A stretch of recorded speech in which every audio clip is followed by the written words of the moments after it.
गृह मंत्री अमित शाह का संबोधन सुन रहे थे आप। यहाँ मौजूद लोगों को उन्होंने संबोधित किया। आज हर किसी को गौरव की अनुभूति हो रही है, इस बात का जिक्र किया। बोस ने कहा था कि अंतिम विजय हमारी ही होगी। हमारे मरने से अगर भारत जी उठे तो हमें हंसते हंसते मर जाना चाहिए।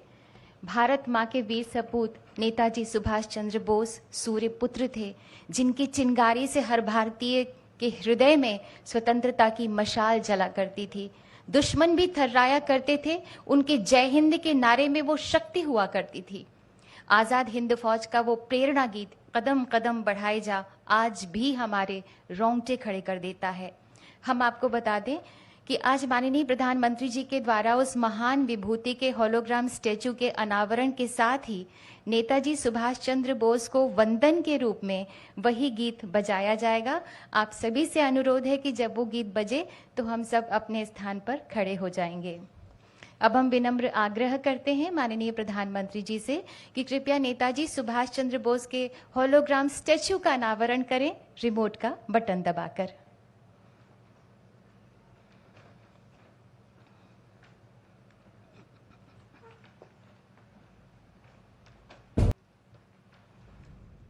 बहुत बहुत धन्यवाद माननीय आपका। नेताजी सुभाष चंद्र बोस की प्रेरणा से पराक्रमी भारत न पराजित हुआ है, न झुका है, न रुका है। माननीय प्रधानमंत्री जी कहते हैं कि हमें बलिदानियों, स्वतंत्रता सेनानियों की तरह देश के लिए मरने का अवसर चाहे न मिला हो, लेकिन हम देश के लिए जीकर तो दिखा सकते हैं। आज उन व्यक्तियों या संगठनों को पुरस्कृत किया जाएगा जो आपदाओं के कारण मानव पीड़ा को कम करने के लिए निस्वार्थ भाव से परिश्रम पूर्वक काम कर रहे हैं। हम माननीय प्रधानमंत्री जी से विनम्र अनुनय करते हैं कि कृपया सुभाष चंद्र बोस आपदा प्रबंधन पुरस्कार अपने कर कमलों द्वारा प्रदान करें। 2019 के लिए ये पुरस्कार दिया जा रहा है। 8वीं बटालियन एनडीआरएफ पुरस्कार ग्रहण कर रहे हैं श्री पीके तिवारी। 8वीं बटालियन एनडीआरएफ ने 2009 से 2018 तक 310 से ज्यादा आपदा बचाव अभियान के जरिए 14,465 मानव जीवन की रक्षा की। 10 लाख लोगों को कैपेसिटी बिल्डिंग, अवेयरनेस तथा ट्रेनिंग प्रोग्राम से जोड़ा। 2020 के लिए ये पुरस्कार दिया जा रहा है श्री के.एम. सिंह, पूर्व डीजी सीआईएसएफ। आपने 3 टियर डिजास्टर रिस्पांस मैकेनिज्म के निर्माण की नींव रखी। आपदा प्रबंधन के सभी चरणों में सिविल डिफेंस के एक्टिव पार्टिसिपेशन की परिकल्पना को भी आपने प्रतिपादित किया। 2020 के लिए ही disaster mitigation and management centre Uttarakhand को पुरस्कार दिया जा रहा है। पुरस्कार ग्रहण कर रहे हैं श्री एस.ए. मुरुगेसन आईएएस। डीएमएमसी का कार्य आपदा पूर्व तैयारी, कैपेसिटी बिल्डिंग, आपदा के बाद की प्रतिक्रिया तथा रिहैबिलिटेशन पर केंद्रित है। वैज्ञानिक तथा शैक्षिक संस्थाओं और राज्यों के विभागों के बीच संवाद स्थापित किया जाता है। 2021 के लिए पुरस्कार दिया जा रहा है श्री राजेंद्र कुमार भंडारी को। आप डिजास्टर मिटिगेशन पर Indian national academy of engineering forum के अध्यक्ष हैं। आपने भारत में जियो हैजार्ड्स और भूस्खलन पर वैज्ञानिक अध्ययन की नींव रखी। भूस्खलन अध्ययन की पहली प्रयोगशाला भी स्थापित की। 2021 के लिए पुरस्कार दिया जा रहा है sustainable environment and ecological development society seeds को। पुरस्कार ग्रहण कर रहे हैं डॉक्टर अंशु शर्मा। सीड्स पिछले 28 सालों से आपदाओं और जलवायु परिवर्तन के प्रभावों से प्रभावित हो सकने वाले लोगों को रेजिलियंस निर्माण की दिशा में काम कर रही है। 2022 के लिए प्रोफेसर विनोद कुमार शर्मा को यह पुरस्कार दिया जा रहा है। भारत में डीआरआर में आपके अग्रणी कार्य ने आपको अंतर्राष्ट्रीय पहचान दिलाई। सिक्किम राज्य आपदा प्रबंधन के उपाध्यक्ष के रूप में आपने सिक्किम को डीआरआर लागू करने में एक आदर्श राज्य बनाया है। 2022 के लिए ही गुजरात आपदा प्रबंधन संस्थान को पुरस्कार दिया जा रहा है। पुरस्कार ग्रहण कर रहे हैं श्री पीके तनेजा डीजी।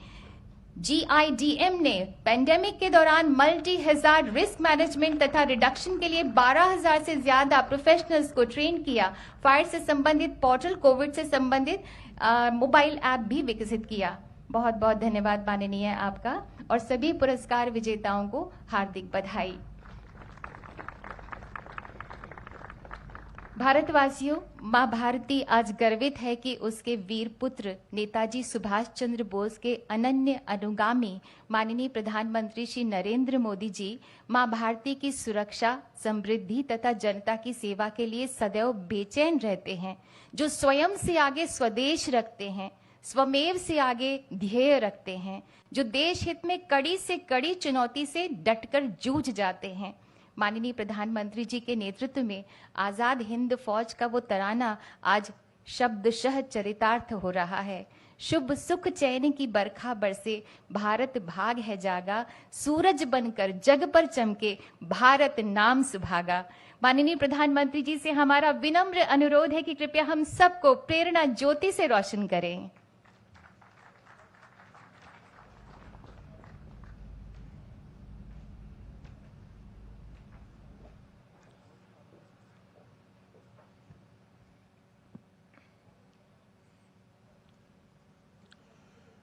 इस ऐतिहासिक कार्यक्रम में उपस्थित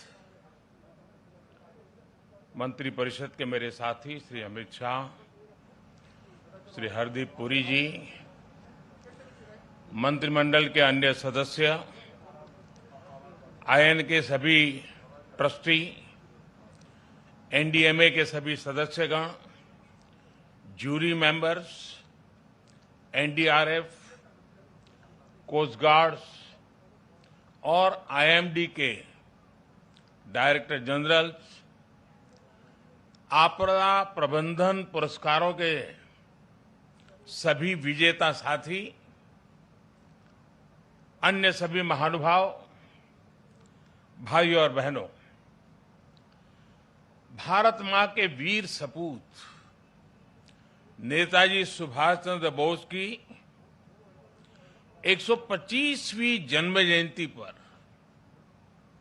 पूरे देश की तरफ से मैं आज कोटि कोटि नमन करता हूं। ये दिन ऐतिहासिक है,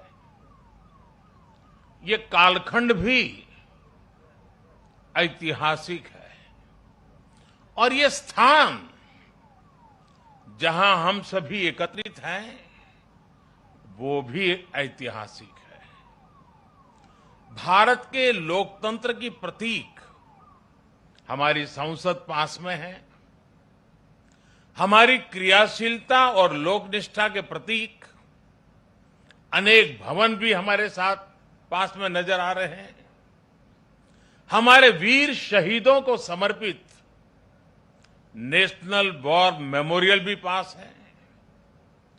इन सब के आलोक में आज हम इंडिया गेट पर अमृत महोत्सव मना रहे हैं और नेताजी सुभाष चंद्र बोस को आदरपूर्वक श्रद्धांजलि दे रहे हैं। नेताजी सुभाष जिन्होंने हमें